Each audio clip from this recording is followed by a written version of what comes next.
33 – это очень значимое число как с исторической точки зрения, так и с точки зрения современности.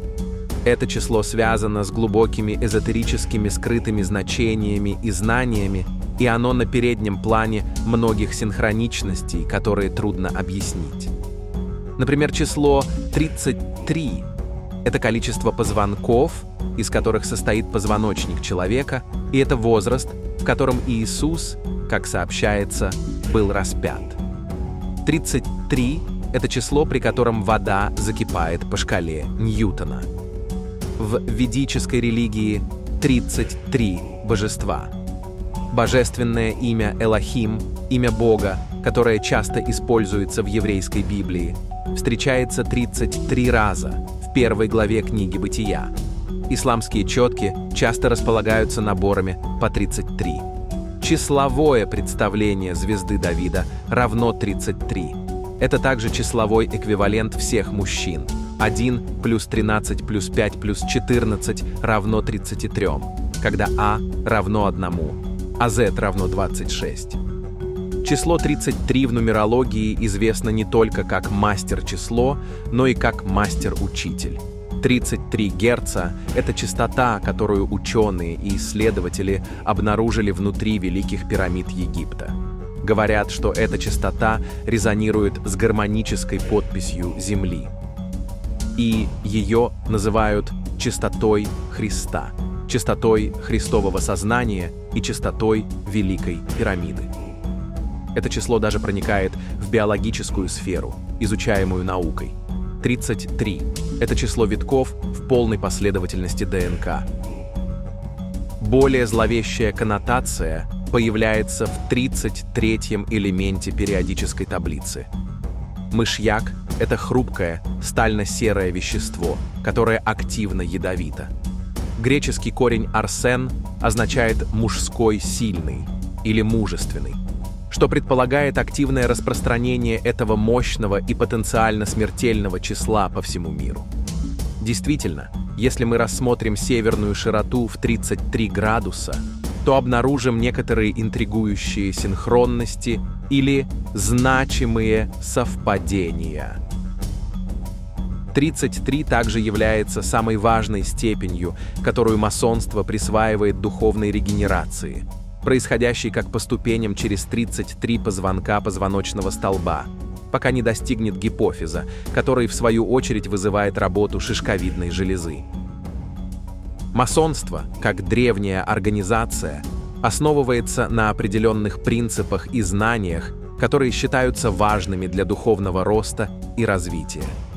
Научная основа регенерации подразумевает, что масоны исследуют и используют определенные научные или эзотерические знания для достижения духовного обновления и повышения уровня сознания. Это знание о регенерации и ее механизмах является одним из ключевых аспектов учения масонов, представляя собой практики, ритуалы или философские идеи, которые помогают членам организации развиваться. Кроме того, масонство делится на степени, и 33-я степень считается высшей степенью, символизирующей глубокое понимание и достижение высокого уровня духовности. Это число связано с различными символами и учениями в масонской традиции. Таким образом, масонство базируется на сложной системе знаний, которые помогают его членам достигать духовного роста и понимания через изучение и практику. Первый Верховный Совет древнего и принятого шотландского ритуала масонства Южной юрисдикции Соединенных Штатов был основан в 1801 году в Чарльстоне, Южная Каролина.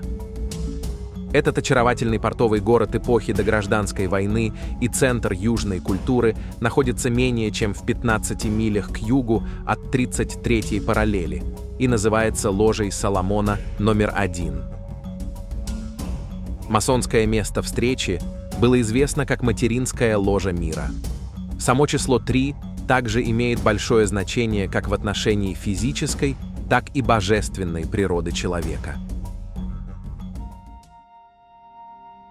Человеческий позвоночник содержит 33 позвонка. Духовная регенерация будет происходить постепенно через 33 позвонка позвоночника, пока не достигнет гипофиза, который активирует шишковидное тело.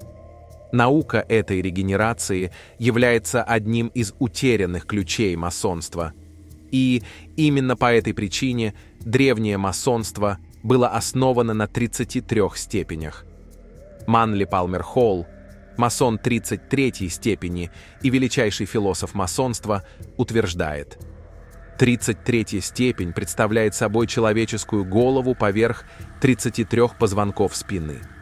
От основания позвоночника идет змея, которая будет виться по позвоночнику к коронной чакре. Суфии знали это как барака. Евреи называли это шекиной.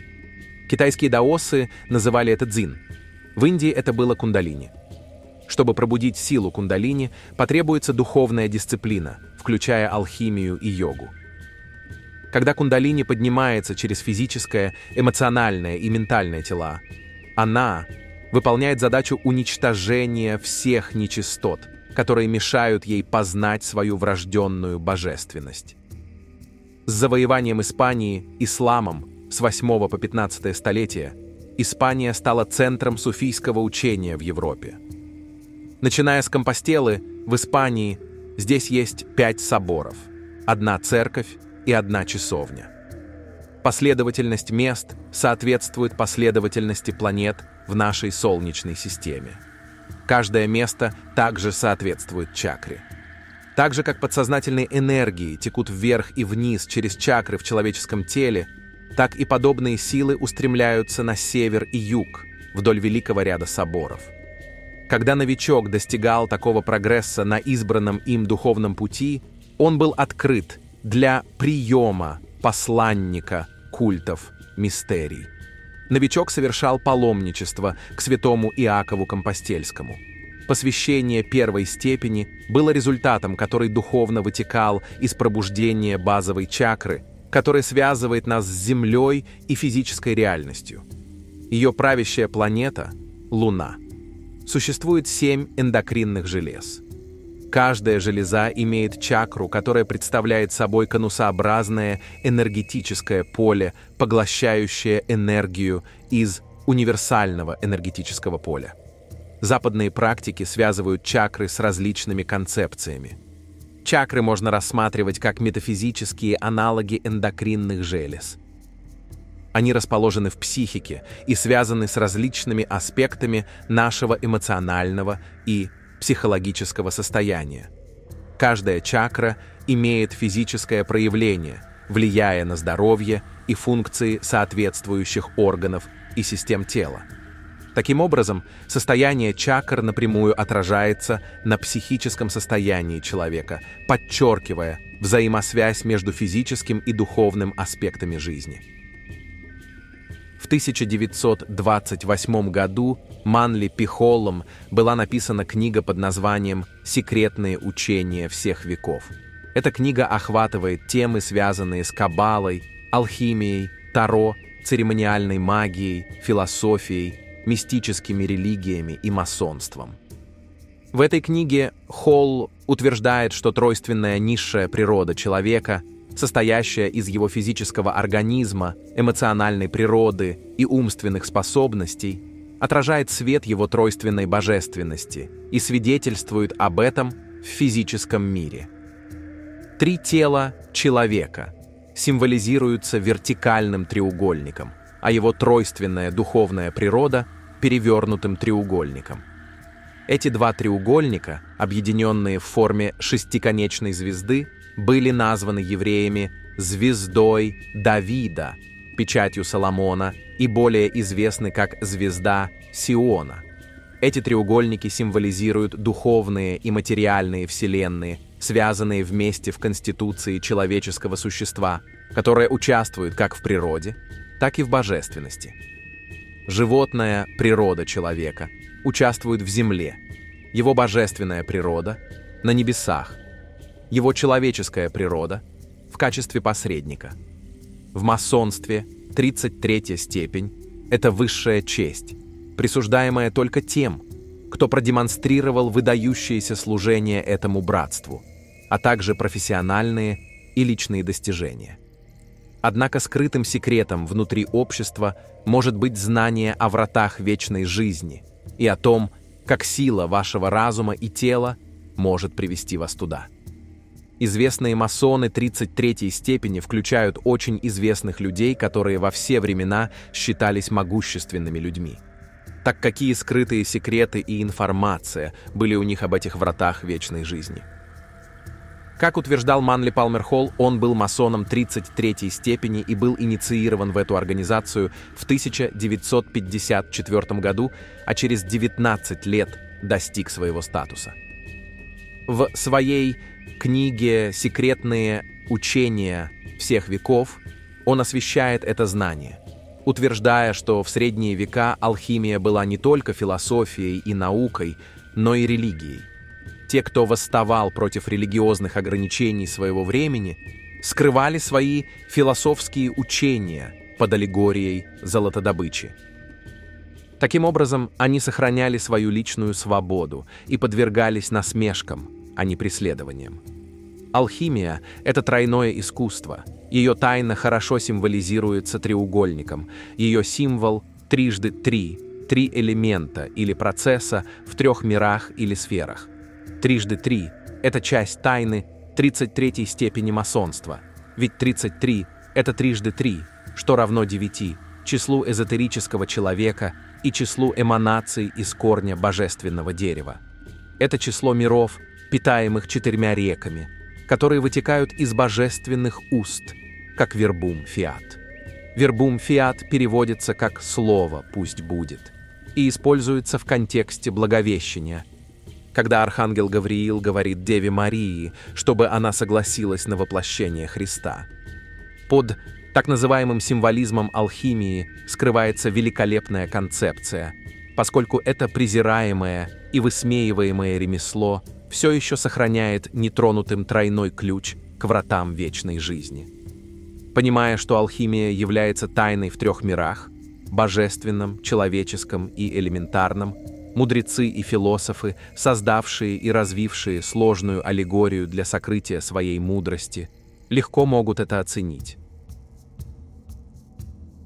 Давайте углубимся в это знание. Крестцовая кость человека, переведенная с греческого, означает «священная кость», исходя из веры, что душа находится внутри нее. Эта кость расположена в основании поясничных позвонков и соединена с тазом. Она представляет собой большую треугольную кость, которая очень похожа на перевернутый треугольник, и мы обсудим ее значение и то, как это связано с числом 33 и этой сокрытой мудростью. К моменту достижения взрослого возраста эта кость формируется в результате слияния 5 крестцовых позвонков. Крестцовые позвонки начинают сливаться в первый постнатальный год, а последние 2 крестцовых позвонка сливаются в подростковом возрасте. К 3-му десятилетию вся крестцовая кость уже слита. Что наиболее важно и интересно, это происходит в возрасте 33-34 лет. В йогической духовной анатомии крестец – это дом для кундалини, змееподобной энергии, которая свернута у основания позвоночника. Это место, откуда вы поднимаете свою энергию на 33 ступени до вашего высшего существа, до Бога истины внутри вас. В одной из статей также говорится, что эта идея также встречается у мусульман, упоминается в хадисе. Пророк сказал, что все в человеческом теле будет разлагаться, погибать или гнить, кроме последней копчиковой кости. Из этой кости Аллах восстановит все тело. Позже в этой же статье утверждается, что интерпретация слов Адама о женском принципе, где Ева называется «кость от моих костей», является неверной. Более точное понимание меняет суть сказанного, и теперь эта фраза звучит так: «Она, кто является сутью моих костей». Женская энергия кундалини является священной сутью соответствующей кости. Муладхара была показана как контролируемая Ганешей, божественным сыном, изображаемым с головой слона в индийской иконографии. На самом деле, любая анатомическая книга предоставляет изображение слоновой головы для группы, состоящей из крестцовой кости, где треугольное лицо слона имеет с обеих сторон подвздошные кости в качестве ушей, а копчик в качестве его изогнутого хобота внизу. О крестцовой кости, связанной со спинальным столбом у индусов, можно сказать, что это очень древняя концепция, которая, судя по всему, продолжает существовать и в наше время. Даже сейчас Флагшток является центром ежегодного храмового фестиваля, представляя не только космический столб, но и конкретно человеческий спинальный столб. Подъем флага в храме символически воссоздает подъем кундалини спинального столба. Таким образом, 33 деления флагштока подобны позвонкам человеческого позвоночника. Змея неразрывно связана с человеческим позвоночником и жизненной энергией человека, символизируя пупок космоса и дерево жизни, основы Вселенной. Это описание роли змеи также актуально для Мезоамерики, поскольку змееподобный позвоночник разделяет два черепа человеческого тела – голову и таз. Это утверждение подчеркивает символическое значение змеи в культуре Мезоамерики, такие как майя, ацтеки, альмеки и другие, где змея часто ассоциируется с жизненной силой, трансформацией и духовной мудростью. В данном контексте змееподобный позвоночник подразумевает, что позвоночник человека можно представить как змею, которая соединяет два черепа. Возможно, это метафора для двух полушарий мозга или различных состояний сознания. Змея символизирует связь между физическим и духовным мирами, а также важность позвоночника как канала для передачи энергии и информации в теле. Это описание показывает, как древние культуры использовали образы и символы, чтобы объяснить сложные концепции, связанные с человеческим существованием и духовностью. Возвращаясь к книге Манли Пи Холла «Секретные учения всех веков», он связывает это с двумя абзацами. Есть восточная картина, на которой изображены 3 солнечных всплеска. Один всплеск покрывает голову, среди которого сидит Брахма с 4 лбами. Его тело имеет загадочный темный цвет. Второй всплеск, который охватывает сердце, солнечное сплетение и верхнюю область живота, показывает Вишну, сидящего в цветке лотоса на диване, сформированном из витков змеи космического движения. Ее семиголовая голова образует навес над Богом, что может быть интерпретировано как символическое изображение божества, которое защищено или окружено 7 аспектами или проявлениями. Третий всплеск находится над репродуктивной системой, среди которой сидит Шива. Его тело серовато-белое, а река Ганг течет из его головы. Эта картина была работой индуистского мистика, который много лет тонко скрывал великие философские принципы внутри этих фигур. Христианские легенды также могут быть связаны с человеческим телом теми же принципами, что и восточные, поскольку скрытое значение учений обеих школ идентично. Применительно к масонству 3 солнечных всплеска представляют врата храма, у которых был поражен Кирим. Кирим часто интерпретируется как символ духовного огня или энергии, необходимой для достижения просветления и трансформации. В некоторых источниках Кирим может быть ассоциирован с идеей о божественном духе или внутреннем свете, который необходимо поднять через различные уровни сознания и физического тела. Это также может быть связано с алхимическими процессами, где Кирим представляет собой силу, необходимую для преобразования и очищения. На севере нет ворот, потому что Солнце никогда не восходит из северного угла небес. Север символизирует физическое, из-за его связи со льдом, кристаллизованной водой и телом, кристаллизованным духом в человеке. Свет светит на север, но никогда не из него, потому что тело не имеет собственного света, а сияет отраженной славой божественных частиц жизни. скрытых в физической субстанции. По этой причине Луна принимается как символ физической природы человека.